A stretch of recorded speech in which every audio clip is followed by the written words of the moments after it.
They're going to ban the Xerath. Definitely not a champion that Faker's found a lot of success on, but it is, on paper, a very good matchup into the Azir. The vintage outrange. Yes, exactly. The Shurima mid lane where you get your Lost Chapter, a new large rod item, and you start to really kind of dictate to the Azir. So they're trying to provide as much coverage as possible, and SKT smartly will wait till last pick to decide what to do with the Vladimir. On the blue side here, for KT, still could be a last pick Kassadin, you should remember, as a option against the Azir. Risky, but certainly possible for Faker. Smeb, feels like it could be a game where the Gnar could be locked in again, or we could be seeing scores Jungle Jacks once again. Looked pretty good the last time we spotted it. Was a big trend in solo queue ever since it was debuted by Malrung last year. Still a chance it could be top lane, but heavily expected to be a Jungle Jacks. Waiting to see what the top lane choice into what they assume is Vladimir. They're probably going to think of safety. Something like Ornn could be considered, but Maokai also very, very flexible. They don't go for the Ornn because the Braum has been selected, so I like that. They're like, all right, we're not 100% sure. We can't go for the sort of lane that can be counterpicked. Maokai does well against basically everything. So safety first from KT. Yeah, the GP was left available though. Smeb not opting in for that one. Of course, historically, Pawn in Telecom Wars past has played that champion as well, but if Ornn gets a free lane, that feels pretty damn good, and Effort is going to lock that one away for Tal on the top side. Maokai gets a free lane. He will also be able to come in and guarantee some initiation, so super initiation from both the Maokai and the Ornn in the top side. Small chance that Score flexes the Maokai to jungle, but whenever we've seen that attempted in Korea, it hasn't worked, so most likely going to be the Jungle Jacks that Score has already played.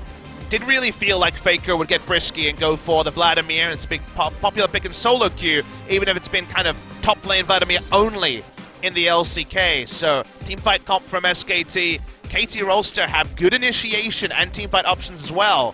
Whenever you see the Ezreal here, you really want to see him to get snowballed to make this draft work. And another look at the Jungle Jacks. That seems like a Korea-only special at the moment.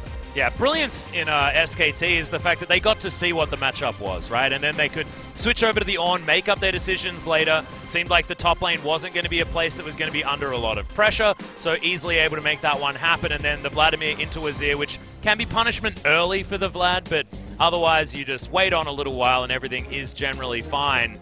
This is two teamfight compositions, though, butting heads. Not this time do we see the teams with different identities moving onto the Rift, both of them wanting to gun for about similar timings of where they want to fight. I want to see Score be really creative with the Jungle Jacks, the ability to path, the ability to gank from huge range that most other junglers can't, sort of maybe a Zac with some levels, gives you a lot of flexibility. I feel like he's the big wild card here. Otherwise, let's get down to business, Atlas. It's time to go to Game 3 of a Telecom War, one of the highlights of the year. Yep, it's terrifying times if you're a KT fan, because Spawn Gauntlet probably just going to be frozen heart here as the trades get stronger and stronger from SKT in the bot side. Yeah, True Shot Barrage flies forward. Unbreakable not there for Effort, of course, so that's a decent maneuver. Faker's going to be spotted. Counter-Strike's going to be down. In goes Pawn, picks up the kill. Faker caught shopping 2 weeks in a row. Exactly, he got caught by the Orbital Strike Redemption, and then once again, Faker was deciding between lots of lovely options to Vladimir, then he was dead. Yeah. And all too easy. Weren't able to grab that. And that was first blood as well, so make that 400 gold. And this is something that we haven't touched upon, but Faker forward Atlas, waiting for the Devour here, but just the Arcane Shift. Oh, Faker's actually in trouble. Oh, not going to go into the Sanguine pull, so Pawn unable to bait that one out as there's the pull, finally coming in. Oh, the Emperor's Divide, not enough. Cataclysm can't be cancelled. Pawn, Score, trying to get himself out, is going to move out of the way. Stopwatch is going to be used, gets out of the way of at least the Ram. But speaking of getting rammed, he's going to get smacked on by Faker, picks it up with a Transfuse. Man in the mid lane gets some revenge. Yeah, Faker had the latitude to go forward. Let's see if there's enough damage here from Spam. You'd think not. On the Maokai, it looked like Faker was out of position, but the first collapse happened. That's why he was pushed up. First turret of the game, first brick in the mid lane is even bigger for SKT. They may have made a mistake a few minutes ago, but they trade up massively in that regard. We have to remember that, I mean, that was just first blood going down. That was the only thing that came in. This time, that tower able to go down. Faker here just gets his way back. Nothing that Pawn can do. The ultimate will always register from the Jarvan. See more of Tal as I'll hold the point for now. Yep, Smeb is actually down here though, looking for his opportunity to get in there. There's the Nature's Call, getting himself on top. We've got the Ram coming back, nice double knock-up as it's Mata that falls down first. Score can't find his way in. There's the flash to get on top of the Kalista, and Pawn, he turns up as well. We've got Empress Divide being waited to be used. Can he get the priority targets though? Effort incredibly low. Pawn, lots of consistent damage, but the shifting sand's not going to get him too much further forward. In goes Faker. The Sanguine Pool's there, not going to find anything. Are the Sand Soldiers, and now it's Bang jumping forward. He's at full health. SKT have utilized so much depth. True Shot Barrage, so much damage, and that's going to be able to pick up Blank. There are still 2 dead though. KT don't have a lot of their damage available as Pawn has hit the Death Chamber. Sanguine Pool once again, but I think the Faker might just fall here. Slowed down. Counter-Strike will be used in time. Yes, it will, and Score's going to be able to grab that kill. Faker being a little bit too tricky. Bit of a botched team fight there from KT. If you watch the bottom side of it, Smeb was happy feeding left and right, wasn't ever actually able to get in, so wasn't really a factor on the Maokai. I thought it would be a bigger loss for them. But first Blank, then Faker go too far. They see the low mana bar and they think, okay, Deft can't be involved. But with this many mana items, he still has multiple arcane shifts and mystic shots. It spares some blushes from KT.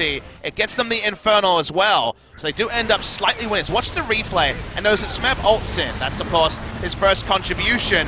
They pile in, great use of the Pong and also the Jarvan scores out of the fight. Smeb from the rest of this is down out of the fight as well. It's very, very extended. SKT feel comfortable because they see the low mana bar on Deft, but Smeb is no longer a factor. I thought the fact that he wasn't involved was going to be the real big punishment, but Pawn goes aggressive, does consistent damage. SKT re-engage. There's still no Smeb. He never gets back into the fray. Bang gets a single kill. Smeb again is zoned out, but the turn here surprised them. The fact that Deft could pop a mana potion, get back in, first kill onto Blank, second kill when Faker walks down trying to buy team 5v5. I think SKT wins many more than 50%. Yeah. Even with Smeb picking up the Maokai, mostly just so that he could try and get the Twisted Advance onto Bang. There's the concussive blows. Deft having to be a little bit careful here. Dodges out of the way of one, but there's the on. Mata having to use the Devour, but triple knock-up as the Pong gets bounced back. Another Empress Divide that's left a bit wanting. Flashes from everyone as Mata is going to be taken down. Deft already dead, and SKT should be able to move to a Baron. Score, can he try and get some sort of steal? I don't know. 3 versus 5, it's a tough call. Teamfight Dogpile does beat KT Rolls. Deft dies with both his summoners up. Probably thought the heal at minimum would have come out. Let's see how the goaltending is done here. Baron at 6,000. Yeah, remember, 26-minute Baron, not exactly the latest one in the game, so it's going down slowly. A lot of damage potential here from Pawn. They're actually going for it as Tal makes his way in. They're committing to the Baron. They get rid of Tal first. The Ren stacks are going to be torn out, but are they going to survive? 4 versus 3. KT getting kited for the moment. Blank able to wait for the flag and drag, and SKT, they sacrifice their top leash. There's the call of the Forge God. They're looking for a good double knockup. Comes out from Tal, but the Nature's Grasp is there. Faker right in the backline. The exhaust comes in and Tal grabs the first kill onto Score. SKT, another double knockup. Tal's a massive beast on this Forge God himself. Will be taken down low though. That was a good Shurima shuffle coming in from Pawn. Make that a double kill, a triple. Pawn's turned it on, he's figured it out. And now Deft once more, he's got no health, but they want to clean this one up. Pawn, can he make it a quadra? Effort in trouble, unbreakable. It's not that unbreakable, sir, but we don't have the cooldowns and Pawn's not going to follow up. KT, they find the window. SKT thought that was their winning moment. They saw the highlight package with it after the game, but it wasn't. They spent too long in Pawn Sand Soldier. Since we last looked, he has a Needless Large Rod and the Void Staff. Even through double locket, they're able to take them down, and this is going to be an inhibitor against the run of play by KT Rolston. That is one of the first times in a telecom war I've seen an overreach from SKT. And look at this. I say inhibitor. KT says no. We want the Baron. We do not want to be exposed taking inhibitor, recalling, and having SKT take Baron. So they're going to take an inhibitor turret only and guarantee themselves a Baron. That's a very restrained thing to do, not taking a naked inhibitor when you can. But they prize the Baron, and they know they can return to the inhibitor in a few moments. They also know that SKT have an incredible Baron-taking composition. with the fact that they do have the Callisto. Let's see this again and see where it all goes wrong for SKT. Again, it looks so straightforward. Deft's knocked up, he's not going to do any damage. Vladimir's in the backline. GG SKT right? No. Watch what happens as this goes on. A lot of damage is dumped onto Smeb, but Pawn gets into his own base, and the Cataclysm, notice that through the Cataclysm, he's doing damage the entire time. The soldiers, he's in safety. No one can get to Pawn. He's actually helped out by Blank's Cataclysm, and they mow everyone down. The Void stuff and the Nizar's Rod. Reliable damage as well, I guess, as we move towards the late game, but Faker's trying to prove me wrong here. Hemoplague, we'll see how many people it's actually going to get on top of, as Marta is going to be able to spit out Deft. They've got the Locket of the Iron Solari, it's doing some work. Smep, he's at really high health. Sand Soldier's doing work, but it's not anymore. Pawn's going to be taken down, and the Sanguine pulls in there. Make it now a triple kill for SKT as they move further forward. And KT, they're the ones to overextend this time. There's no safety for Azir in terrain like that. They spotted out Faker, could not fully disengage, don't have a Tahm Kench for the entire team. And that means that SKT will actually pick up an inhibitor of their own. Watch the replay here. Remember that the terrain was so important for Pawn to be able to be free in the backline. But before the Forge God comes on, Deft is disengaged, but then Score's out of position. Everyone's out of position when we finally see the flank from Faker. This time the Cataclysm seals the doom of Azir rather than being the walls of life. They take down the front line, they take down the DPS. When we get back to live, we'll see the effect on the base. Ornult's used. Yep.